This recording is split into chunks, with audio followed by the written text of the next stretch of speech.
Welcome to the Talking Tenancies podcast, brought to you by the Residential Tenancies Authority. I'm your host, Belinda High. Join me as we explore everything you need to know about renting in Queensland with experts from the RTA and industry. We're here to help make renting work for everyone.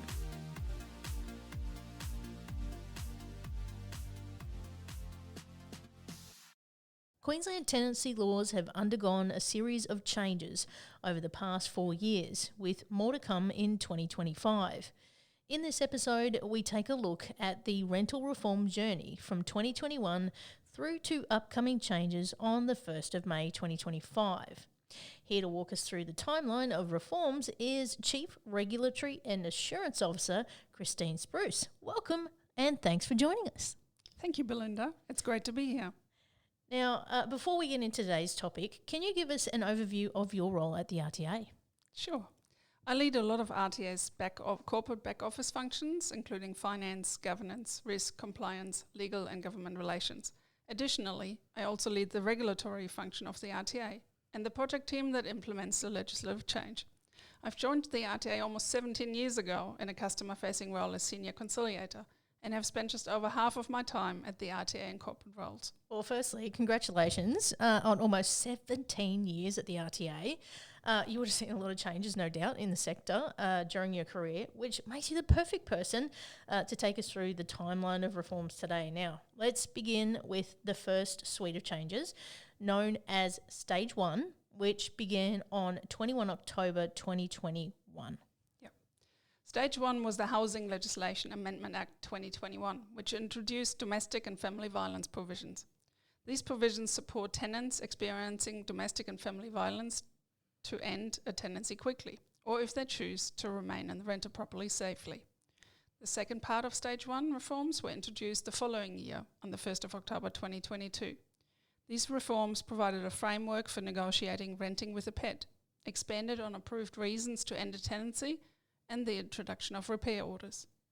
Then, in 2023, the sector saw the introduction of minimum housing standards.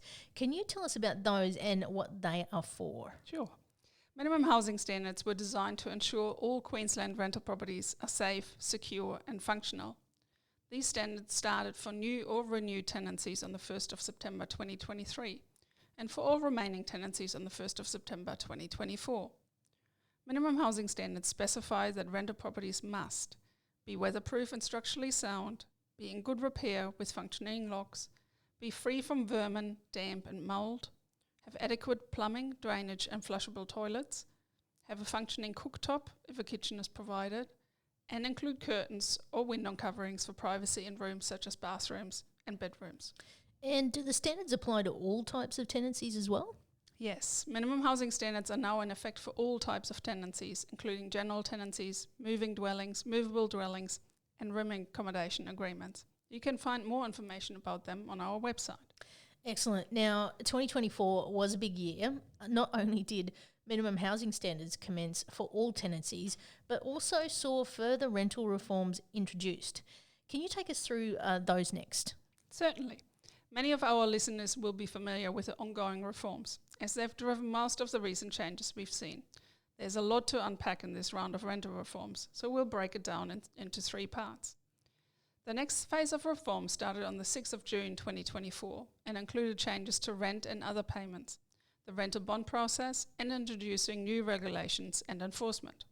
The 6th of June changes introduced, banning rent bidding, capping amount for rent in advance, limiting the rent increase allowed to not less than a 12-month period, ensuring a property is advertised at a fixed price, updates to the process for refunding commercial bond loans, and providing a framework for managing parties to contact former tenants if goods are left behind, just to name a few.